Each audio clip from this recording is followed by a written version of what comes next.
channel. If this is your first time here, hello, my name is Mika. Thank you so much for stopping in. So just a quick video about your calling, how to find your calling. What should you expect out of your calling?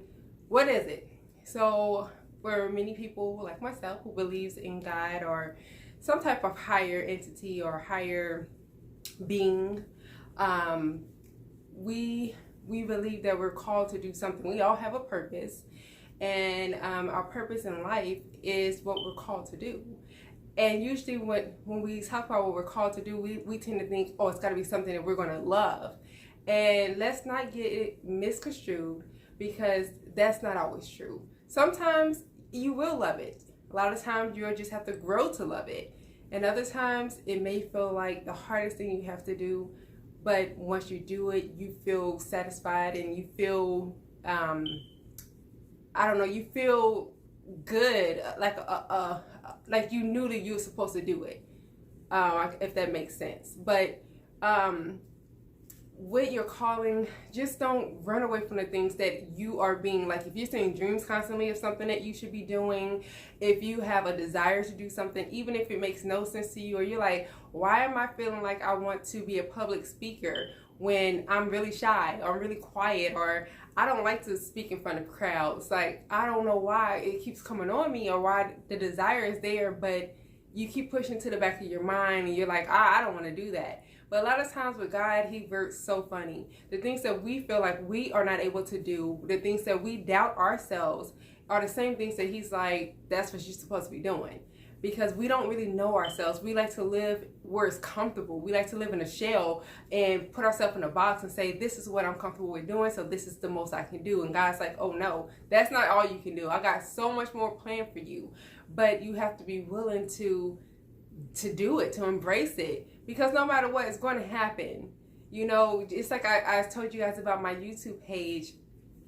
I was having a desire to do it. But honestly, I'm not the type of girl that likes to talk in front of people. I used to always be that person who hated speech class. And I hated having to speak. You know, even in college, like I did online college classes. And we had to do videos like this. And, you know, I hated it. I dreaded it every time. Like, I could not wait to get it over with because I didn't want to do it. Because I just feel like when you put yourself in this type of position, especially when my channel is mainly opinion based, you know, and based off of my own experiences, I put myself in the heat or in the ring of fire to be judged, to be called a liar, to be talked down on, to be judged just off of physical appearance, to be talked about the testimonies that I share, all kinds of things, because people are very negative. And you know, not everybody's like that. You know, gratefully everybody has been very courteous and kind on my channel so far, but I'm just saying, like, you don't ever know, you know. And then there's times where it's like, I do not want to turn on this camera, God. I just want to just go about my day. You know, just let me go ahead and get ready to go, and, you know, where I'm going, and just let me enjoy my day. I don't want to, you know, be Superwoman today. And God's like, what did I say?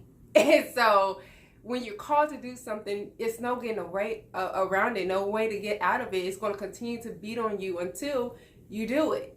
And so, you know, when I started my YouTube channel, was I afraid? I was terrified.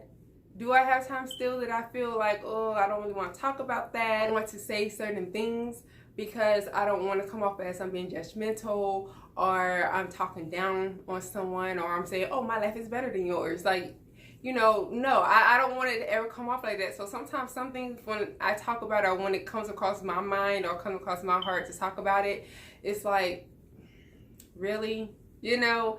And it's like, I still want to be relatable. And I think that's the problem with a lot of people today. We want to be relatable, but we don't understand that you are still relatable. Just because you've gotten over a hurdle or you got to the top of the mountain, you're still relatable because you had to go through journeys to get there. And even though you're not at the bottom of the mountain looking up, hoping and wishing for a way to get to the top with us, that doesn't mean that we can't relate to you, because you can tell your story, you can tell us your journey, and that will give us encouragement. That will encourage us to make it, to keep pushing or to keep trying and don't give up. So you know, sometimes through the process of you finding out what your calling is and you doing it, you find out a whole lot about yourself. Like now I am, like, not only am I more courageous to be able to put out my videos, but now I'm learning self-discipline. I'm also learning how to talk, because sometimes, y'all, like, I got an accent and it be bad sometimes. Sometimes people are like, what did you say? Like, you know, so I have to be real cautious, but I'm learning how to talk more appropriately. And, you know, I'm learning to choose my words wisely, so then I'm not coming off as I'm trying to be better than anybody, or I'm trying to be judgmental, or, you know, I'm not understanding of what other people may be going through.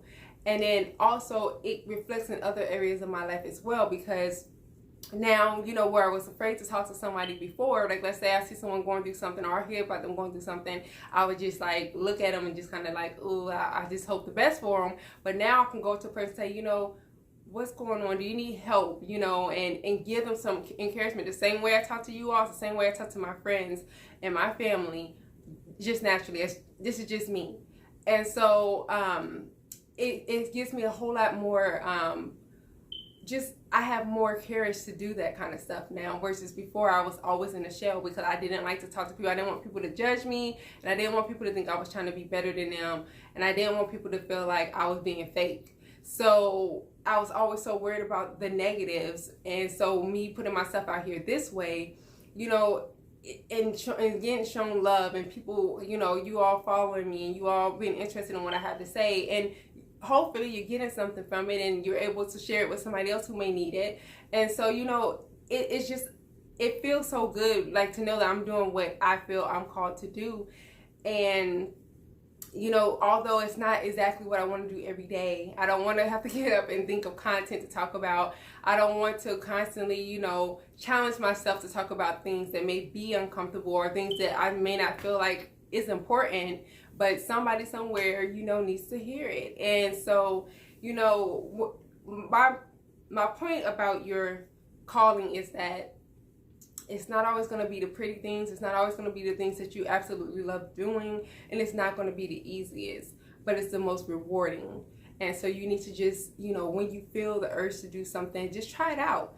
Because if it comes to you, if it's like, okay, this is something that's constantly on my mind, I don't know why, or I want to start a business, or why, you know, I want kids, or I want to be a teacher, or anything like that. I don't know why, because that's not something I always thought about doing for myself. But God knows what's best for you, or your higher power, whatever you believe in, whatever's higher than yourself, your higher power but knows what's best for you. And so it's best to use us when we are in fear. It's best to use us when we feel like we can't do something. Then we have testimonies to share with other people. If we just say, oh, this is what I was great at, so this was my calling, and, you know, whatever, then there's not much of a testimony to share there.